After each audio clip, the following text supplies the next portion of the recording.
Puji nama Tuhan. Ya. Shalom sekali lagi. Tuhan Yesus mengasihi kita semua. Bagi setiap kita yang menyaksikan ibadah di rumah masing-masing maupun kami yang ada di sini, kami yakin dan percaya kasih Tuhan Yesus melimpah atas setiap kita semua. Amin.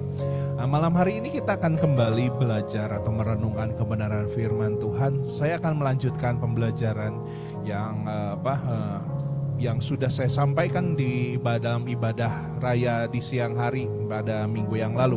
Bapak Ibu Saudara yang belum mengikuti, ya kan silahkan saudara boleh melihat, ya kan nanti akan diberikan linknya atau di beranda Facebook saudara ada, ya kan bagaimana saya mengajar setiap kita semua atau kita sama-sama belajar bagaimana Tuhan Yesus ya kan memberkati setiap usaha pekerjaan kita. Ya, bagaimana Tuhan Yesus memberkati usaha dari yang tadinya mungkin usaha kita karena pandemi COVID ini mengalami kekurangan bahkan kebangkrutan, tetapi Tuhan bisa ubahkan menjadi kelimpahan. Ya, jadi bagian yang pertama kita sudah belajar bagaimana Tuhan dapat memberkati pekerjaan kita. Poin yang pertama, haruslah kita memiliki etos kerja. Ya, jadi Tuhan itu hanya memberkati orang yang memang juga mau berjuang, orang yang mau bersungguh-sungguh. Ya kan, etos kerja artinya dia punya kerajinan, dia punya tanggung jawab, dia punya kegigihan. Tuhan tidak akan memberkati orang yang hanya bermalas-malasan, yang hanya menunggu ya kan uang jatuh dari langit, Bapak Ibu Saudara. Ya, itu yang pertama ya. Jadi bagaimana Tuhan memberkati usaha pekerjaan kita? Yang pertama ketika kita memiliki etos kerja. Ya, malam hari ini kita akan belajar poin yang kedua. Ya, nanti ada 3 poin Bapak Ibu Saudara, tetapi malam hari ini kita akan belajar bagian yang kedua, bagaimana Tuhan memberkati ya kan pekerjaan kita dari kekurangan sampai pada kelimpahan. Saya mengajak kita kembali akan membaca di dalam Injil Lukas pasal yang kelima. Nanti saya akan minta tolong Bapak Joy akan membaca secara cepat Lukas pasal 5 ayat 1 sampai ayat yang ke-7.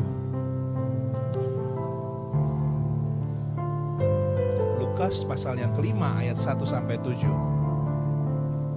Lukas pasalnya yang kelima, ayatnya yang ke-1 sampai dengan ke-7.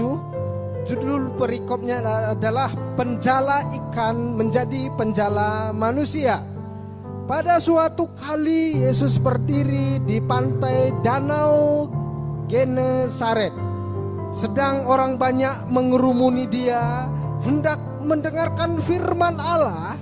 Ia melihat 2 perahu di tepi pantai. Nelayan-nelayannya telah turun dan sedang membasuh jalannya. Ia naik ke dalam salah satu perahu itu, yaitu perahu Simon, dan menyuruh dia supaya menolakkan perahunya sedikit jauh dari pantai. Lalu ia duduk dan mengajar orang banyak dari atas perahu. Setelah selesai bicara, ia berkata kepada Simon, "Bertolaklah ke tempat yang dalam dan tebarkanlah jalamu untuk menangkap ikan." Simon menjawab, "Guru, telah sepanjang malam kami bekerja keras dan kami tidak menangkap apa-apa tetapi karena engkau menyuruhnya, aku akan menebar jala juga." Dan setelah mereka melakukannya, mereka menangkap sejumlah besar ikan sehingga jala mereka mulai koyak. Lalu mereka memberi isyarat kepada teman-temannya di perahu yang lain supaya mereka datang membantunya. Dan mereka itu datang, lalu mereka bersama-sama mengisi kedua perahu itu dengan ikan hingga hampir tenggelam. Puji nama Tuhan. Bapak Ibu Saudara, mungkin hari-hari ini pekerjaan kita atau apa yang kita lakukan sama seperti yang dialami oleh Simon Petrus di dalam ayatnya yang kelima. Sepanjang malam kami bekerja keras dan tidak menangkap apa-apa. Mungkin hari-hari ini juga kita sedang bergumul dengan hal yang sama Bapak Ibu Saudara. Kita bergumul ya kan karena kita sudah mengupayakan banyak hal. Kita sudah bekerja keras ya kan dari pagi sampai malam dengan banyak keluar modal, banyak keluar ya kan dana yang sudah kita keluarkan Bapak Ibu Saudara, tetapi seperti Simon Petrus ia katakan tidak mendapat apa-apa. Bapak Ibu Saudara, saya kira percaya kita sudah tahu bagaimana ya kan yang tadi dibacakan bahwa tadi yang dari awalnya kekeringan, yang dari awalnya kekurangan, bagaimana Tuhan melakukan mujizat akhirnya terjadi sebuah kelimpahan. Nah, malam hari ini kita akan belajar kembali Bapak Ibu Saudara, ya kan bagaimana seharusnya kita ya kan bisa menerima ya kan mujizat atas pekerjaan kita. Yang kedua Bapak Ibu Saudara, perhatikanlah. Tuhan merindukan melakukan mujizat atas setiap umatnya yang melibatkan dia di dalam pekerjaannya. Ya, jadi poin yang kedua, kita harus melibatkan Tuhan di dalam setiap pekerjaan kita Bapak Ibu Saudara.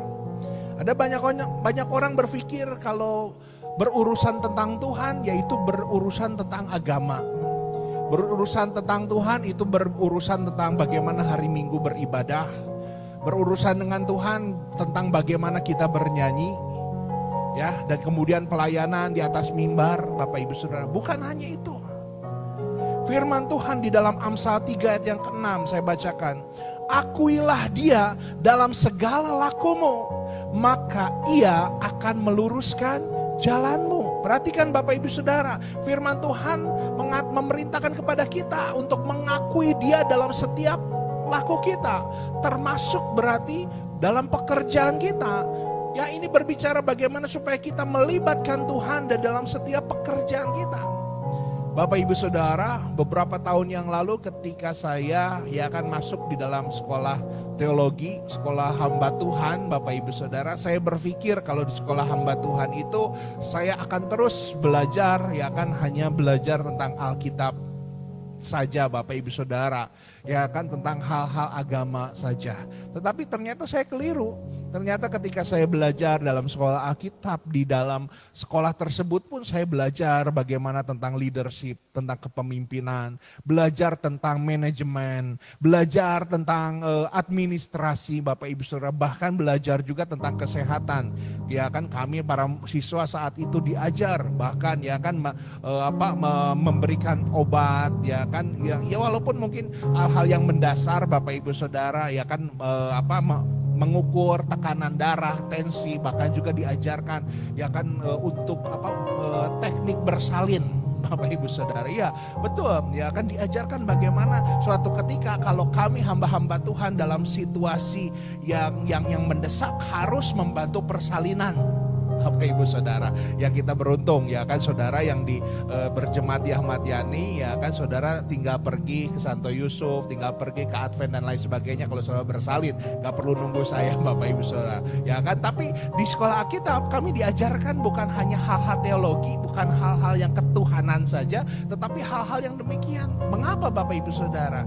Ya kan karena memang Tuhan kita ya kan mengajar kita ya kan untuk terlibat di dalam segala hal. Itulah sebabnya Tuhan memerintahkan kita untuk menjadi berkat, menjadi terang ya kan atas dunia ini. Sehingga hamba-hamba Tuhan dituntut bukan hanya mengerti Alkitab, tetapi juga mengerti banyak hal Bapak Ibu Saudara.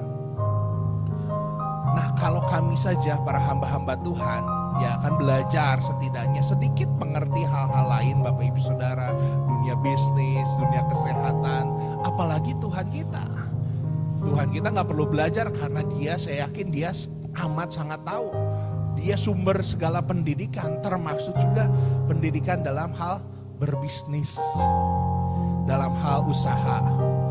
Kita tahu bersama bahwa Tuhan kita memulai secara resmi ya kan pelayanannya di dunia ketika dia berusia 30 tahun. Ya, selama 3,5 tahun dari usia 30 sampai usia 33,5 tahun sampai akhirnya dia ya kan disalibkan, mati di kayu salib dan bangkit. Ya kan 3,5 tahun dia terlibat penuh di dalam dunia pelayanan. Tapi pertanyaannya sebelum dia di usia 30 tahun, apa yang Tuhan kita lakukan? Hari Minggu yang lalu saya sempat bahas yang pertama tentu Tuhan terlibat di dalam pendidikan. Ya, saya tidak akan bahas panjang lagi Bapak Ibu Saudara. Tetapi yang kedua, tentu saja Tuhan juga terlibat. Yesus kala itu sebelum usia 30 tahun terlibat dalam dunia bisnis. Ya Bapak Ibu Saudara-saudara, tidak salah dengar, Tuhan kita terlibat dalam dunia bisnis. Ya kan, menurut ya kan banyak artikel ya kan ditafsirkan bahwa Yusuf ya kan ayah dari Yesus itu sudah meninggal cukup lama ya kan, katakanlah ya kan ketika Yesus usianya masih cukup muda, Yusuf sudah meninggal dunia. Walaupun memang tidak ada di Alkitab, tetapi sejarah membuktikan hal itu. Dan apa yang terjadi Bapak Ibu Saudara, Yesus kita dikenal sebagai apa? Sebelum dia memulai pelayanannya sebagai di usia 30 tahun, Yesus dikenal sebagai seorang tukang kayu. Dan saya kira percaya di usianya dari cukup muda, Bapak Ibu Saudara, semenjak ya kan dia harus menjadi tulang punggung keluarga. Ya kan, Tuhan Yesus bukan hanya menghidupi Maria ibunya, tapi ada adik-adiknya lainnya Bapak Ibu Saudara. Dia bekerja sebagai apa? Sebagai tukang kayu. Tapi jangan kita berpikir sebagai tukang kayu yang biasa Bapak Ibu Saudara. Ya, seperti kita contohnya sebagian besar kita tahu yang namanya kaos kaki Avo. Wah Bapak Ibu Saudara, ini kaos kaki paling mantap sedunia Bapak Ibu Saudara. Bukan hanya di dunia, di akhirat juga mungkin paling mantap nih kaos kaki Avo Bapak Ibu Saudara. Ya kan Bapak Ibu Saudara, ya kan, dan pemiliknya Pak Rudi tentunya disebut sebagai pengusaha kaos kaki. Ya, walaupun mungkin ya kan rasanya pas, bukan mungkin ya, rasanya kurang pas kalau disebut sebagai tukang kaos kaki. Ya Bapak Ibu Saudara, tidak pas disebut sebagai tukang kaos kaki. Sama seperti Tuhan Yesus, sebetulnya arti kata tukang kayu diterjemahkan dalam bahasa Yunani-nya adalah tekton. Tekton itu bukan tukang kayu, tekton itu pengusaha kayu. Artinya usaha Tuhan Yesus yang dia buat itu bukan usaha biasa, tetapi usaha yang cukup maju sehingga dia bisa dikatakan seorang pebisnis, seorang pengusaha yang mungkin dia punya anak-anak buah lainnya Bapak Ibu Saudara. Nah, saya mau katakan begini, Tuhan Yesus ya kan dari usia mudanya bisa jadi dia lebih banyak terjun dalam dunia bisnis dibandingkan dunia pelayanan. Dunia pelayanan dia, saya katakan tadi hanya 3,5 tahun. Tetapi dalam dunia usaha, sejak dia ditinggalkan ayahnya Yusuf, dia harus menanggung menjadi tulang punggung keluarga. Saya pikir jauh lebih lama daripada 3,5 tahun. Artinya sebagian besar dunia Tuhan Yesus saat itu yang dia kerjakan, salah satunya adalah berbisnis. Dan Bapak Ibu Saudara, seperti kita tahu bersama, berbisnis bukanlah hal yang mudah, hal yang segala sesuatunya berjalan dengan baik tanpa pergumulan, tanpa persoalan. Ada banyak pergumulan, ya kan, ada banyak persoalan Bapak Ibu Saudara. Dan saya mau katakan kepada kita semua, Tuhan kita mengerti betul pergumulan para pengusaha-pengusaha saat ini. Mengerti betul pergumulan kita di tengah khususnya dalam ya kan soal usaha kita, soal pendapatan kita. Mengapa? Karena Tuhan Yesus ya kan dia sudah jauh lebih lama ya kan menekuni dunia bisnis tadi. Jadi Bapak Ibu Saudara, saya mau katakan ketika kita melibatkan Tuhan dalam dunia pekerjaan kita, pertama, Tuhan kita bukan hanya saja dia sudah berpengalaman sebagai pelaku bisnis.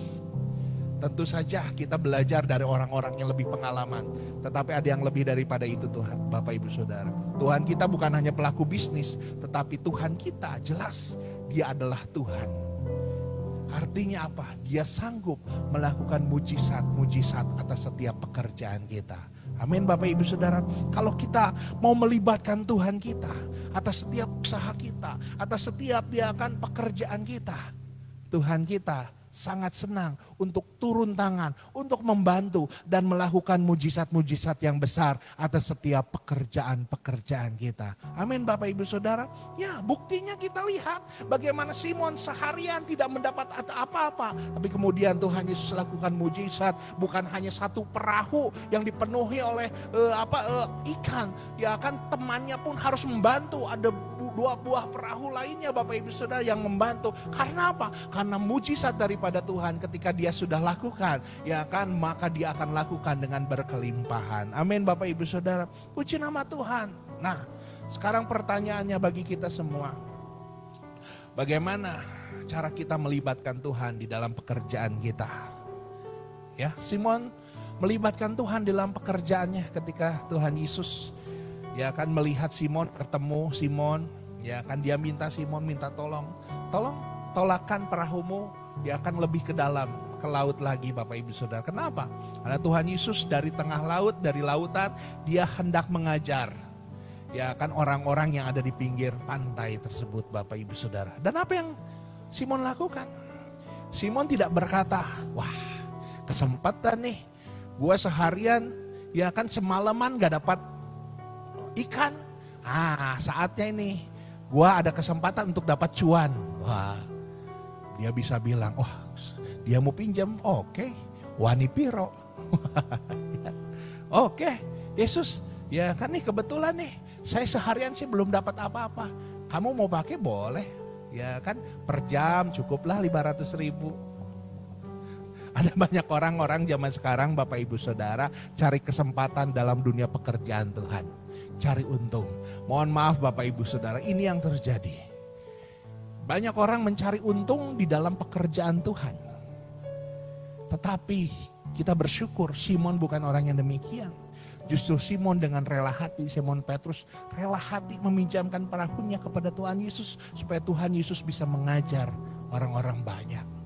Dia tidak memikirkan bagaimana saya sendiri repot, ya kan, bagaimana saya semalaman bergumul, tidak punya pendapatan, tidak dapat penghasilan. Tetapi tidak Bapak Ibu Saudara. 1 Tawarikh 29 ayat yang ketiga saya bacakan. 1 Tawarikh 29 ayat yang ketiga, inilah yang dikatakan Daud. Lagi pula oleh karena cintaku kepada rumah Allahku. Sekali lagi kalau saudara belum ketemu, 1 Tawarikh pasal 29 ayat yang ketiga. Lagi pula oleh karena cintaku kepada rumah Allahku, maka sebagai tambahan pada segala yang telah kusediakan bagi rumah kudus, aku dengan ini memberikan kepada rumah Allahku dari emas dan perak kepunyaanku sendiri. Lihat Bapak Ibu Saudara, bukti orang mau melibatkan Tuhan dalam pekerjaannya adalah dia rela berkorban bagi pekerjaan Tuhan. Kalau kita mau diberkati pekerjaannya kita harus lebih dahulu memberkati pekerjaannya. Ya Bapak Ibu Saudara, memang seperti ini cara daripada Tuhan. Simon tidak mengeluh, Simon tidak mendumel. Ya kan, ketika Tuhan Yesus, ya kan, harus meminjam perahunya. Ya kan, padahal mungkin dia semalaman, dia perutnya sudah kosong, dia dalam keadaan mungkin saja stres Bapak Ibu Saudara, memikirkan bagaimana istri dan anak-anaknya di rumah tadi, ya kan, menunggu semalaman, ya kan, membawa suaminya membawa sesuatu untuk mereka makan atau membawa uang, ya kan hasil dari penjualan ikan, tidak. Tetapi Simon Petrus terlebih dahulu mengutamakan pekerjaan Tuhan.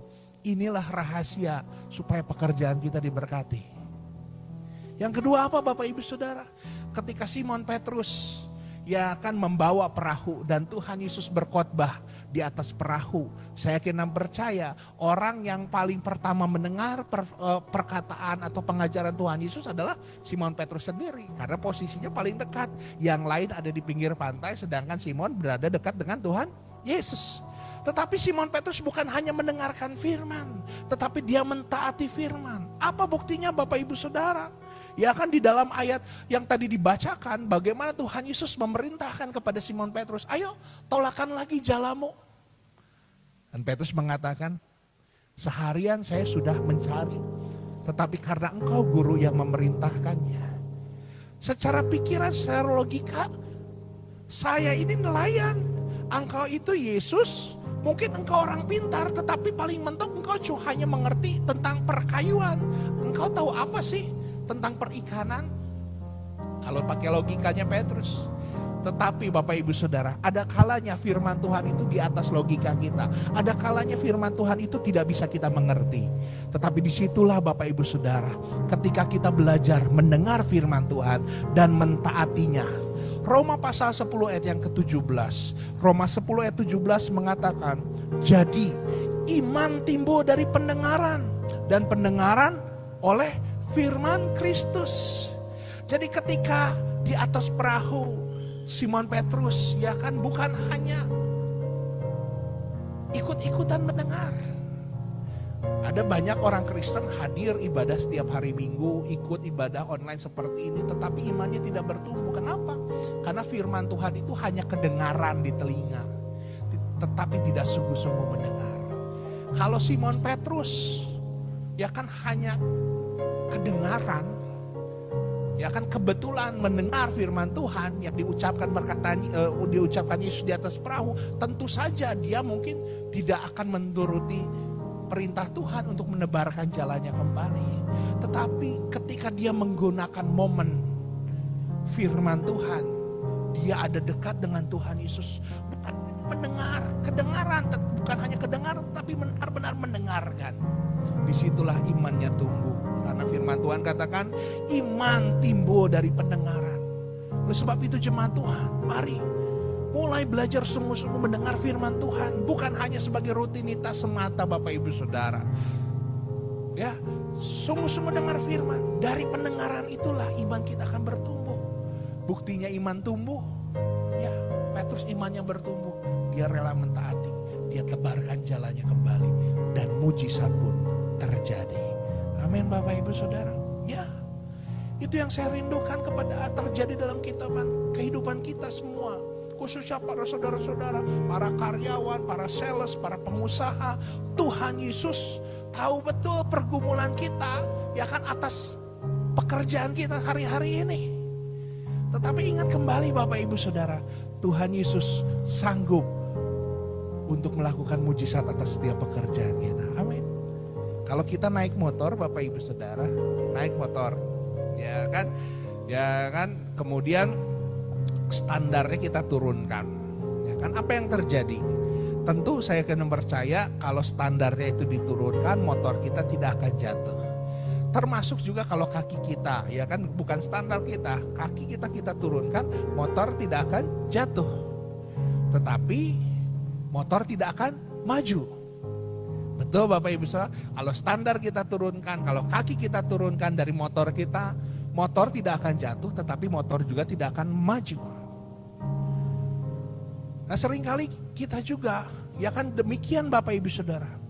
Kita mengandalkan kekuatan kita sendiri, kaki kita yang menopang kita, usaha kita, pikiran kita, pengalaman kita sandarkan Bapak Ibu Saudara, kita andalkan.